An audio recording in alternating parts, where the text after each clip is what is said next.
Good morning, family. It is me, Coach 67 Sports TV.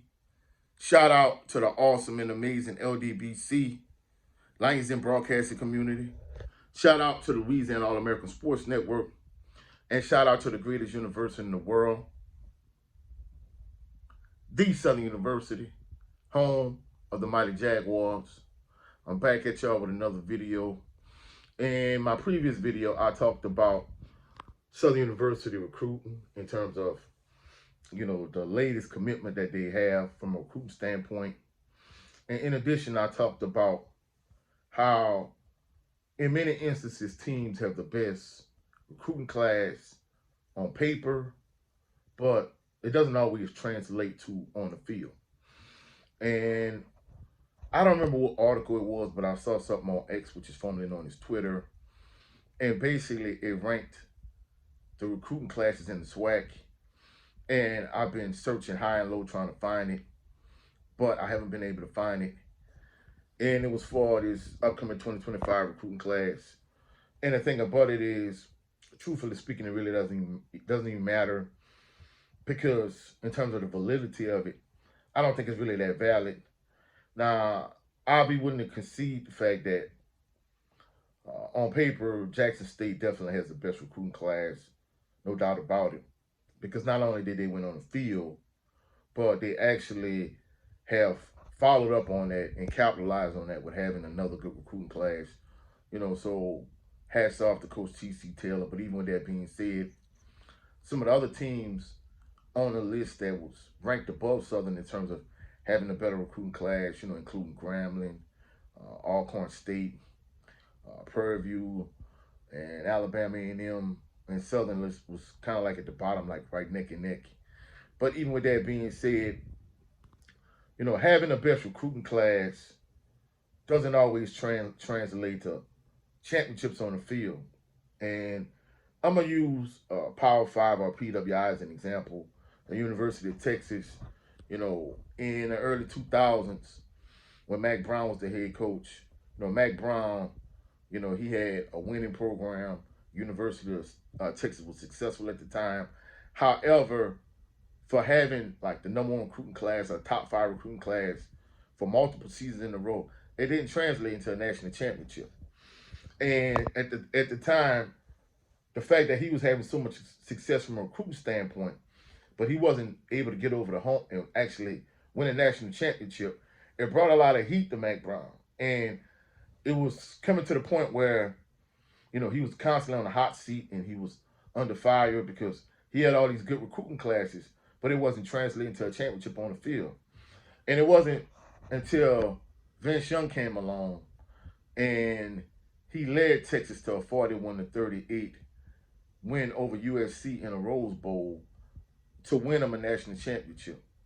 It really wasn't until that point where, after that point, the pressure and the weight was lifted off of Mack Brown. But prior to that, on paper, year in and year out, he had #1 recruiting classes. He had a top 5 recruiting class multiple seasons in a row. And it didn't translate over to actually winning a national championship until that year where Vince Young put him over the top. So the point I'm trying to make is, in many instances, when teams have the top recruiting class on paper, it doesn't translate to wins or championships on the field. So I think that's one thing that a lot of people have to kind of be cautious of. And I'm not going to lie, myself, at one point, I was down on Southern's recruiting class because, a lot of these HBCUs don't have the type of financial resources that Power 5 or PWIs have. And truthfully speaking, even though Southern is, in my eyes, an elite level HBCU, they still don't have the type of financial resources that other HBCUs in the SWAC have in terms of like NIL money and just other financial resources at their disposal. But even with that being said, I think Coach Graves has done a good job like navigating some of the challenges that he has from a recruiting standpoint. And he's been able to do that by getting a lot of community college and junior college players who already have like a year, 2 years worth of experience under their belt. Now they come to Southern on the bluff, and they have 5 years of they have 4 more years of eligibility left. So we're just gonna say, hypothetically speaking, I'm a JC player, and I played 2 years at JC. Now I come to Southern with 4 years of eligibility left. So having 4 years of eligibility and having 2 years experience, that's a excellent combination for a coach to have. The only thing that he has to be cautious of now moving forward is the fact that we live in a day and age now where you have the transfer portal and NIL money. A lot of these players, if they have success right away and they're extremely successful right away, then chances are they could potentially jump back in to the transfer portal and see if they can leverage the success that they might potentially have at Southern and try to go somewhere else and, get some NIL money and leverage that situation. Because nowadays, players could be starting and they could be doing well and be successful, and then they could just leave for no real reason because maybe they think the grass may be green on the other side, or maybe they could leverage that into some NIL money. And just to kind of use a couple of examples from the SWAC in terms of, having an excellent team on paper, but, it not translating. When Dion left Jackson State, I'm not gonna lie, when T.C. Tiller took over, he brought in a lot of big-time players, including Irv Mulligan. And on paper, it looked like Jackson State was going to win the SWAC championship that year. And I said, I'm not going to lie, I'm like, in my opinion, I think the front runner is FAMU because they have Jeremy Musa. They have a senior-laden team. They have a lot of experienced veteran players on their team. Even though Jackson State has a great team on paper, it does not mean that, they're going to win even with all these transfers from PWIs and Power Fives. And, of course, FAMU ended up winning the SWAC championship that year. And then they had a bunch of 3- and 4-star players transfer from FAU, FIU, a bunch of Florida schools. And then Coach Willie Simmons ended up leaving and taking the job at Duke. And some of those players, they left once he left. But a lot of people felt like the following year that they were going to be the front runner and win the SWAC championship. And I'm like, no, I disagree. I think, on the east side of things, I think Jackson State is going to be the team to beat. And the reason why I said that is because even though on paper, FAMU had a bunch of 3- and 4-star players transferred from PWIs and Power Fives, Jackson State already had that, and they came in the year before.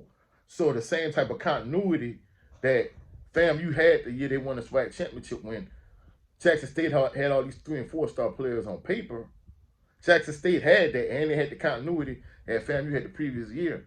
So many people just assuming that had Willie Simmons come back, that FAMU was going to win a SWAC championship again. I disagree. I think we're not even going to consider the SWAC West. We're just going to look at the SWAC East. I still think Jackson State had the competitive advantage because a lot of those 3- and 4-star players that Coach Willie Simmons and FAMU brought in after winning the SWAC championship, Jackson State did that the year before, and they had continuity to go with it. So in that particular instance, I would lean towards Jackson State. So to kind of conclude this particular video, I'm not going to lie, just because you have a #1 recruiting class on paper, and, really we entering like the first window of National Signing Day closing, but you still going to have players that going to come in after that. And then after the spring, you're going to have another window between spring and summer. So to me, until I actually see some of these teams in terms of their spring games, it's way too early to determine, who has the best recruiting class in the SWAC and who should be the front runner to win the SWAC championship the next year. But that's it for this video. I hope you found value in this video. And if you have done so, please like the video, share the video, comment in the comment section, subscribe to the channel. Also, click the notification bell so you can be alerted anytime I post any new videos. Also, go check out my brother Jared 11 Green on his channel. Every Sunday we do this show called the Southern Baller Show, so go check it out. Also, go check out my brother Brent Fox on his channel with his show called It's Just Me Starring Brent Fox. And also go check out my brother 7A Sports TV. He has 2 channels. His primary channel is 7A Sports TV. His backup channel is the No 304 Show. Every Sunday, he does a live show with the brother Blue Ray Fitness. So go check him out also. Y'all have a blessed, phenomenal day. I'll catch y'all on the rebound. Peace and blessings.